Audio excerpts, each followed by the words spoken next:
Paling loro ati nek bocah pondok diremehno, pemane dinyek. Kadang ngene wong ngepek mantu cah pondok itu dirasani sak desa. Lho, lha cah pondok kok dipek mantu, pengen kaliren to piye? Ra godak mergawe, ra duwe ijazah, ra iso golek duwe. Bojone apa dipakani apa? Dipakani kitab kuning. Lha rumangsane nek cah pondok cekelane kitab kuning, panganane kitab kuning.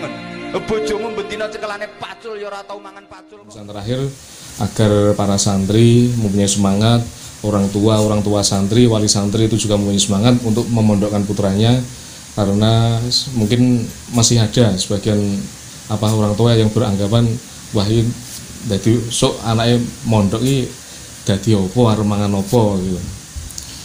Dulu pertama kali saya di pesantren itu banyak stigma negatif seperti itu.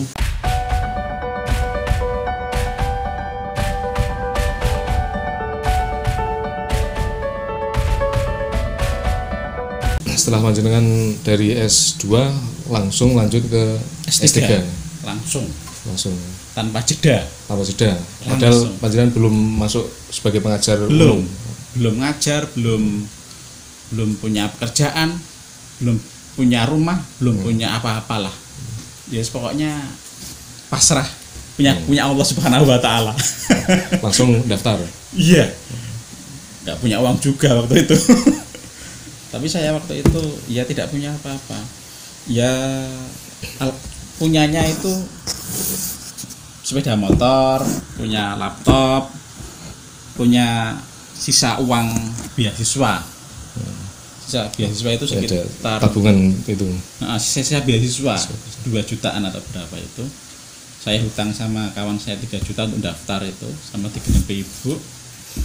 Kemudian daftar sambil begini, kalau semester pertama, alhamdulillah semester pertama bisa bayar hutang sama sisa beasiswa ya. Nanti semester kedua kalau saya nggak bisa bayar ya sepeda motor saya jual untuk bayar kuliah.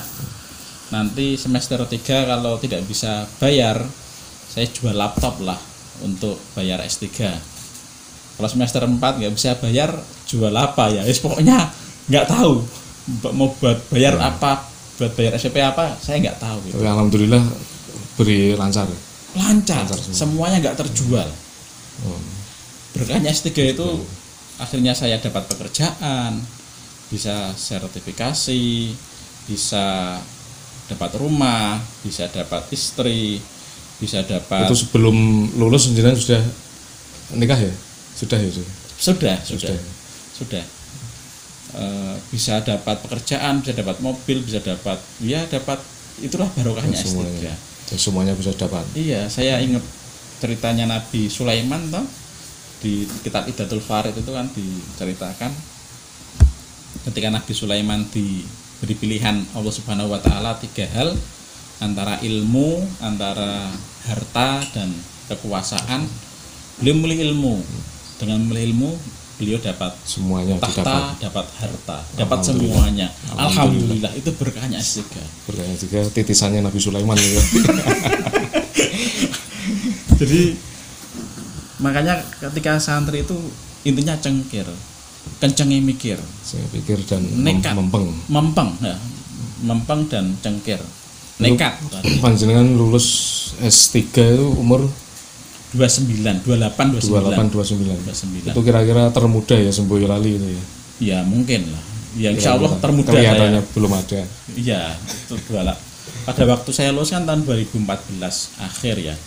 Saya ujian terbuka itu 2014 akhir itu belum banyak yang dokter muda. Sekarang aja banyak dokter muda kan, tapi ketika saya lulus itu belum banyak dokter muda seperti saya. Orang Boyolali, tampang Boyolali. Kalau melihat tampangnya, ini saya teringat kiai saya Gus Nur, almarhum Gus Nur. Pada waktu beliau sowan Gus Nur, beliau sebagai dosen pembantu rektor, Gus Nur itu nggak percaya, bener itu ya.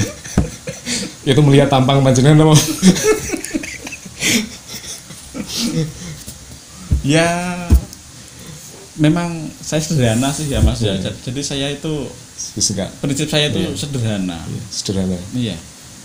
dalam hal keseharian saya sederhana, kemudian Tetap seorang santri. tetap seorang santri yang tawadhu di depan Ya, ya. kiainya. Gak menampakkan Iya. wah ini dosen doa Enggak. pembantu rektor gitu ya. Enggak, dimanapun saya itu ingin biasa saja, jadi orang biasa, nggak usah gumunan, nggak usah terlalu sombong, nggak usah, pokoknya biasa saja, biasa sebagai seorang santri yang selalu menghormati, seorang yang saling toleransi kepada orang lain, itu lebih enak, itu kemana-mana lebih enak gitu. Padahal sudah dokter dulu ya. Sudah. Jadi ketika saya sudah dokter, sudah PNS, sudah, kita biasa saja. Jangan menampakkan kelebihan kita.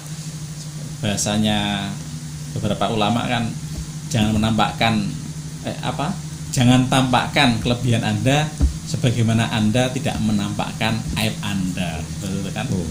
Jangan menampakkan kelebihan Anda sebagaimana Anda jangan menampakkan aib Anda. Ya sama saja. Ya sama. Ya. Biarlah sendiri Allah yang menghendaki lah ya, yang menilai sendiri. Biar orang lain yang menilai sendiri.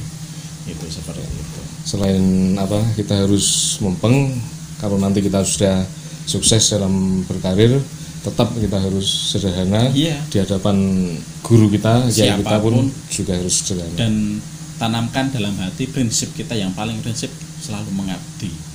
Selalu mengabdi kepada masyarakat, selalu membantu orang lain, selalu menghormati, karena dengan jadilah paku. Saya ingat makalahnya Mbah Yai Ayis Mansur toh, santri itu kalau bisa jadi paku. Jangan tampak di mata orang, tapi dia sebagai perekat. Jadi kalau tanpa paku mungkin meja tidak bisa disatukan, tapi dengan paku bisa menyatukan apapun yang ingin disatukan, bisa menyatukan masyarakat. Maka jadi santri itu ya kalau bisa ya membuat rukun, membuat damai di masyarakat. Dan tidak menonjolkan diri. Tidak menonjolkan paku. diri. Kalau paku menonjolkan diri, hancur semua. Hancur semua. Ya, mungkin ini terakhir panjenengan bisa pesan-pesan terakhir agar para santri mempunyai semangat, orang tua santri, wali santri itu juga mempunyai semangat untuk memondokkan putranya, karena mungkin masih ada sebagian orang tua yang beranggapan wah ini dadi sok anaknya mondok iki dadi opo arep mangan opo gitu.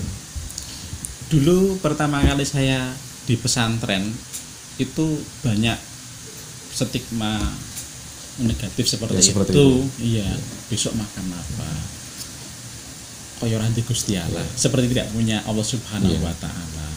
Jadi kita itu punya Allah Subhanahu wa taala, apapun keadaannya tetap kita akan diberi rezeki oleh Allah Subhanahu wa taala.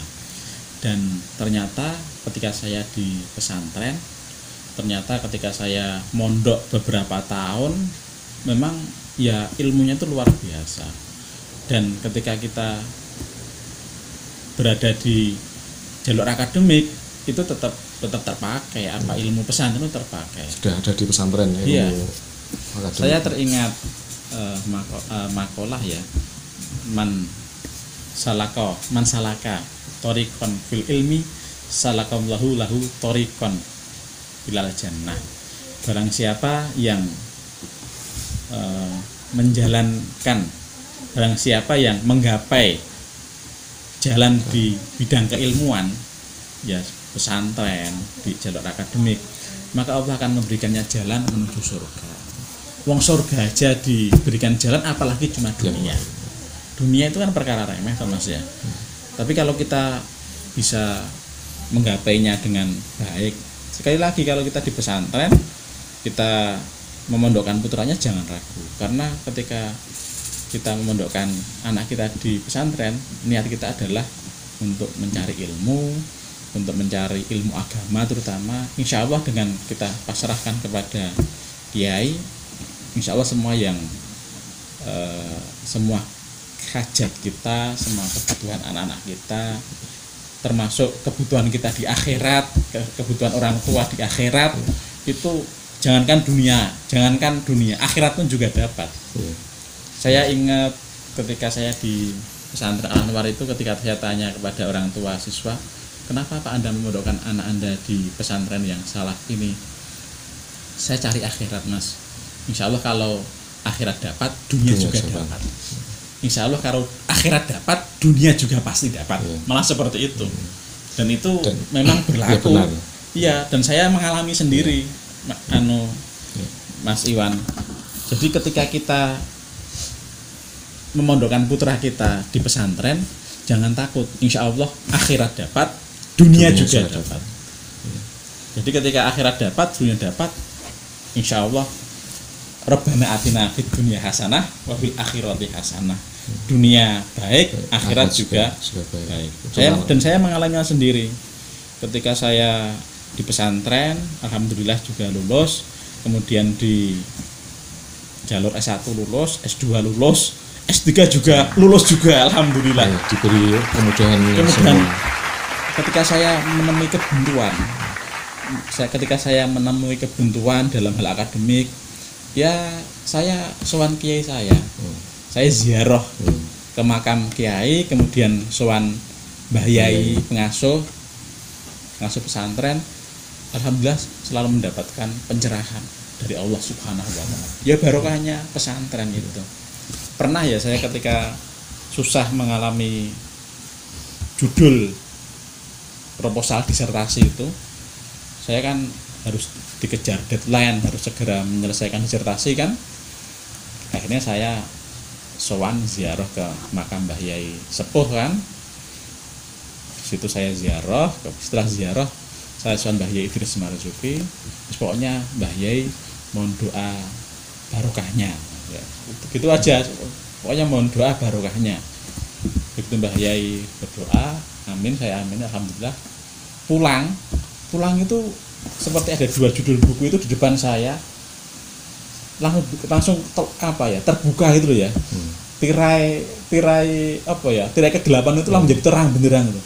Ini dua buku ini kalau saya jadikan judul disertasi, saya satukan jadi judul disertasi, saya satukan jadi judul disertasi, kan jadi, sudah jadi betul.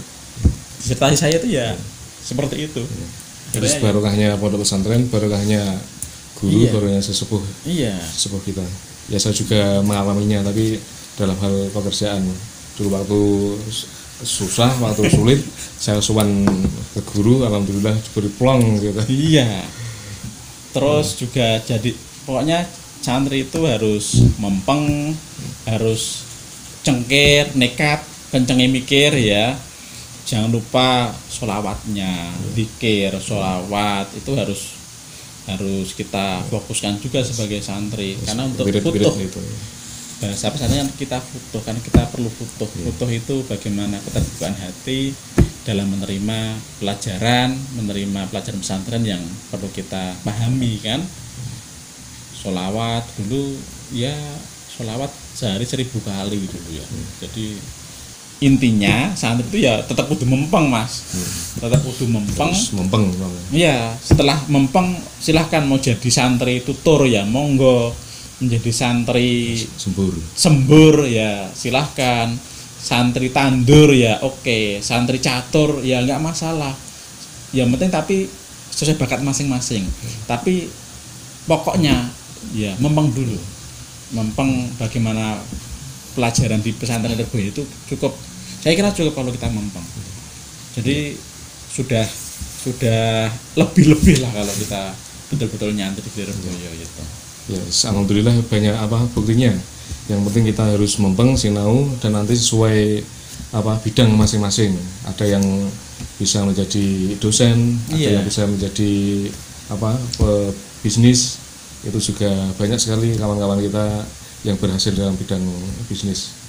Atau mungkin juga dalam bidang politik juga politisi, dalam ada bidang juga. Pemerintahan juga ada.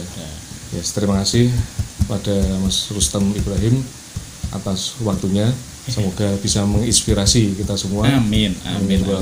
Terima kasih. Manfaat semuanya. Amin. Dan yang pastinya ini saya masukkan ke channel YouTube saya. Monggo silahkan. Semoga bermanfaat. Alhamdulillah. Nanti semoga bermanfaat. Jangan lupa subscribe, like dan subscribe, komen. Mantap. Juga kalau mau berteman dengan beliau Bapak Rustam di Facebooknya Rustam Ibrahim, IG-nya Ya sama sama Rustam Ibrahim. Sudah itu. Twitter belum punya ya? Belum.